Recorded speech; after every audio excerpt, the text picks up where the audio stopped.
कन्नौज में प्रधानमंत्री नरेंद्र मोदी की रैली शुरू हो चुकी है। इतनी बड़ी संख्या में भारतीय जनता पार्टी को आशीर्वाद देने आए हैं।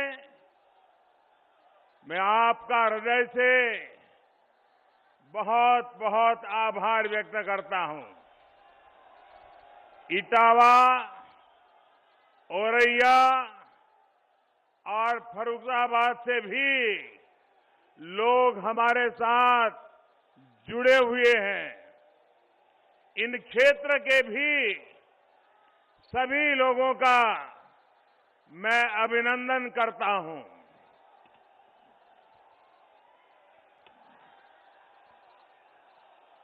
कन्नौज की आबोहवा में इत्र की खुशबू तो होती ही है,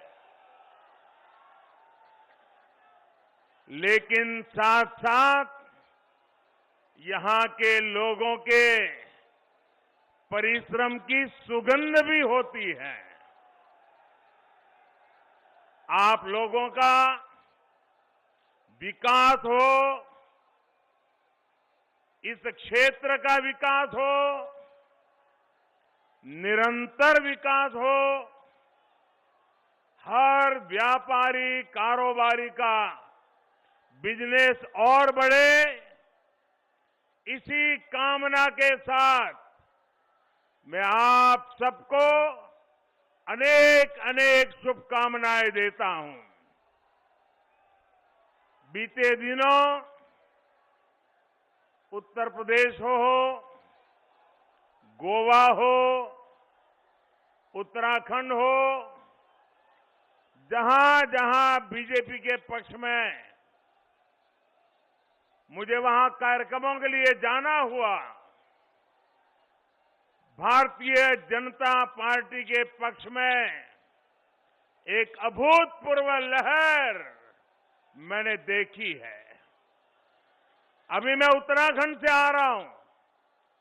जो मिजाज उत्तराखंड मैंने देखा है, जो उत्साह और उमंग मैंने उत्तराखंड में देखा है, भाइयों बहनों, ऐसा लगता है कि भारतीय जनता पार्टी इन राज्यों में पहले से ज्यादा कैसे सीटें प्राप्त करे, ये जैसे जनता ने मन बना लिया है। और भारतीय जनता पार्टी की सरकार बनाने के लिए आज भाजपा का कार्यकर्ता जितनी मेहनत कर रहा है, उससे ज्यादा उत्तर प्रदेश के, गोवा के, उत्तराखंड के, पंजाब के, मणिपुर के, वहां के मतदाता जी जान से जुटे हैं, रात दिन मेहनत कर रहे हैं। मैं इन मतदाताओं का हृदय से आभार व्यक्त करता हूं। आज मैं कन्नौज की धरती से उत्तराखंड के लोगों को, गोवा के लोगों को फिर एक बार कहूंगा कि 14 फरवरी को अधिक से अधिक मतदान करके रिकॉर्ड बनाएं। और साथियों, मैं आपसे एक बात कहूंगा, यूपी में लड़ाई इस बात की नहीं है कि किसकी सरकार बनेगी या किसकी सरकार नहीं बनेगी। पूरा यूपी जानता है, पूरा देश जानता है कि आएगी तो भाजपा ही, आएंगे तो योगी ही। और पहले चरण के चुनाव ने ये पक्का कर दिया है कि आएगी तो भाजपा ही, आएंगे तो योगी ही। बस अब मुकाबला इस बात का है कि बीजेपी की जो पूर्ण बहुमत की सरकार बनेगी, वो पहले से कितनी ज्यादा सीटें लेकर के बनेगी, इसका मुकाबला चल रहा है। और इस मुकाबले में भी आगे निकलना है। इसलिए भाजपा समर्थकों के लिए भी एक एक वोट की अहमियत है। योगी जी आज फ्रंट फुट पर जो मोर्चा संभाले हैं, तो उसके पीछे भी आपके एक एक वोट की ताकत है, आपके समर्थन की ताकत है। हमें मिलकर इस ताकत को और बढ़ाना है। भाइयों और बहनों, पहले चरण के मतदान ने एक और बात साफ की है। 2 दिन से गौर परिवारवादियों को सपने दिखना बंद हो गए हैं।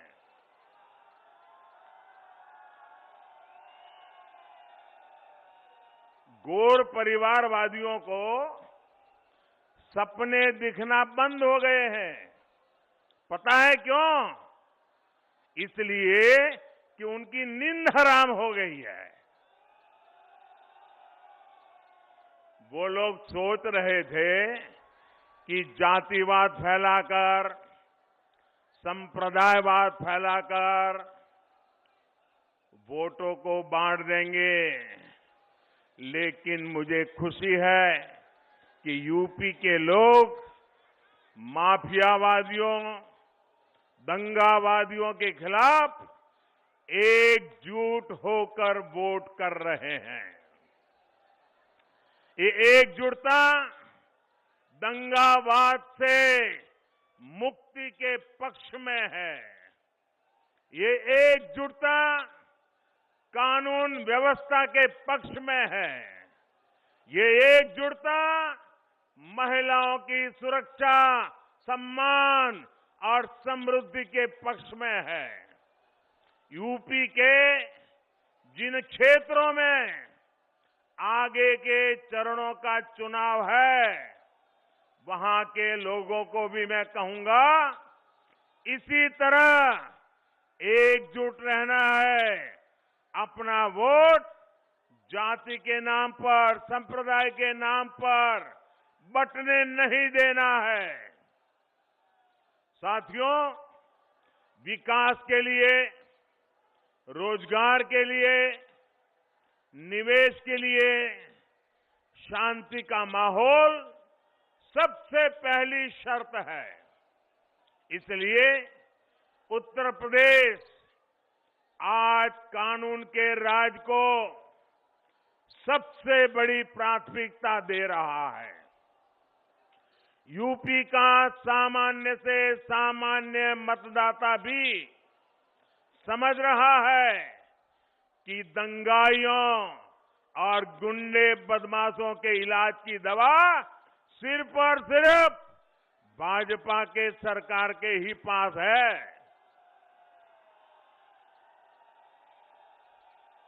मुझे याद है, एक समय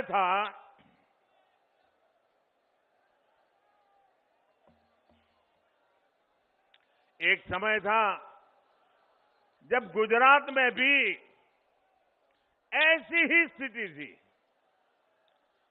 कांग्रेस के वर्षों के शासन ने वहां ऐसी स्थितियां बना दी थी कि न व्यापार कारोबार फलता फूलता था, न लोग सुरक्षित महसूस करते थे,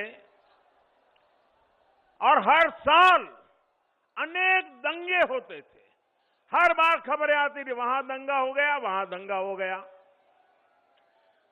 वहां पर हर वर्ष जगन्नाथ जी पुरी में जैसे जगन्नाथ जी की रथ यात्रा निकलती है ना, वैसे अहमदाबाद में जगन्नाथ जी की रथ यात्रा निकलती है। और अनुभव यह है, पिछले बीजेपी सरकार आने से पहले 10 साल में 7 साल ऐसे जाते थे कि कोई न कोई दंगा हो जाता था। इतना ही नहीं, पतंग जगाने में दंगा, रास्ते पर आते जाते दंगा, यानी हर साल हर छोटी मोटी बात पे दंगे होते थे।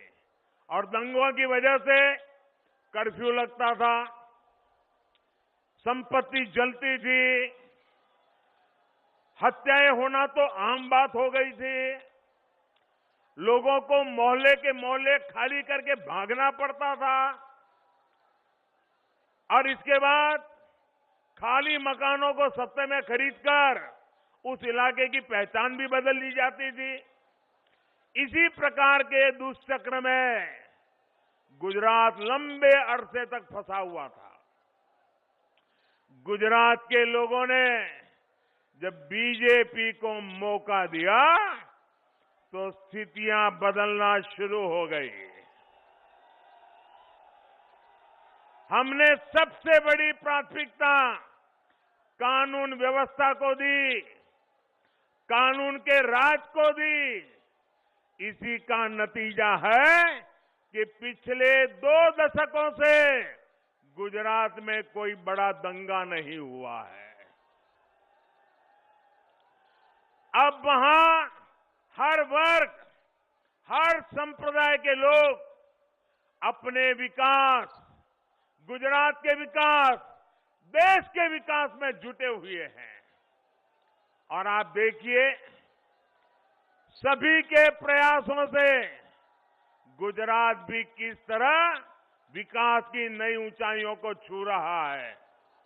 कन्नौज के मेरे भाइयों बहनों, आप मुझे बताइए, हमें शांति चाहिए कि नहीं चाहिए?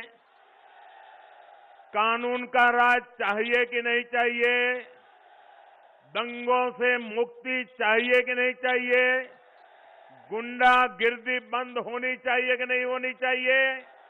माफियाशाही बंद होनी चाहिए कि नहीं होनी चाहिए? बेटियों को सम्मान की जिंदगी मिलनी चाहिए कि नहीं मिलनी चाहिए? व्यापारी सुख शांति से व्यापार करे, ऐसी स्थिति चाहिए कि नहीं चाहिए? ये काम भाजपा सरकार ही कर सकती है, योगी जी की सरकार ही कर सकती है।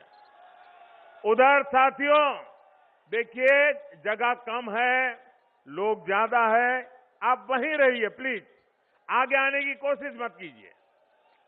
आप वहीं रहिए, आपका प्यार मेरे सर आंखों पर भैया।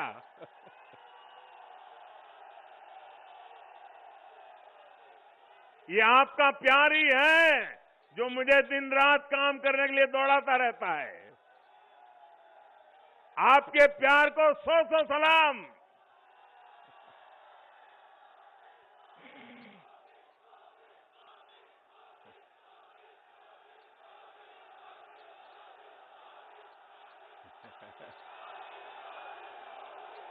भाइयों बहनों, उत्तर प्रदेश में भी हमें कानून व्यवस्था को सर्वोच्च प्राथमिकता देनी है। योगी जी के नेतृत्व में यूपी ने जिस प्रकार दंगों को रोका है, हमें उसे स्थायी स्वरूप देना है। दोबारा ऐसी हरकतों को उत्तर प्रदेश में पनपने नहीं देना है। भाइयों और बहनों, सिर्फ विकास की बातें करने से विश्वास नहीं आता, लेकिन जब नीयत साफ होती है, मेहनत दिन रात होती है, जनता के सुख दुख की चिंता होती है, तभी सामान्य मानवी के मन में विश्वास पैदा होता है। लेकिन जिनकी राजनीतिक बुनियाद अपराध, गुंडागर्दी और भ्रष्टाचार पर टिकी हो, वो कभी सुधर नहीं सकते। आप देखिए,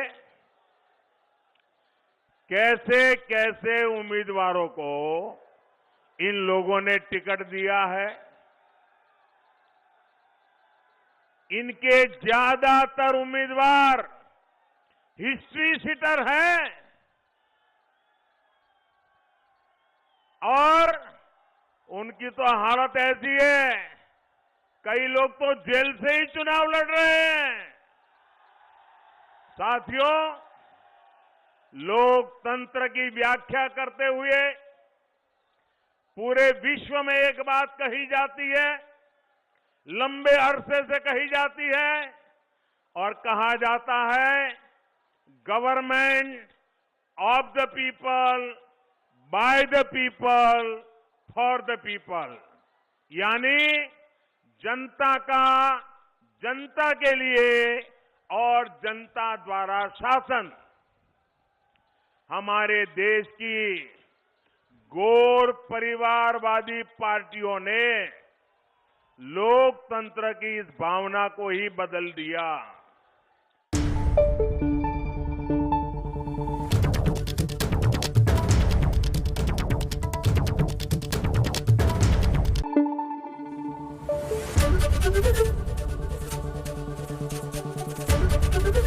एबीपी न्यूज आपको रखे आगे।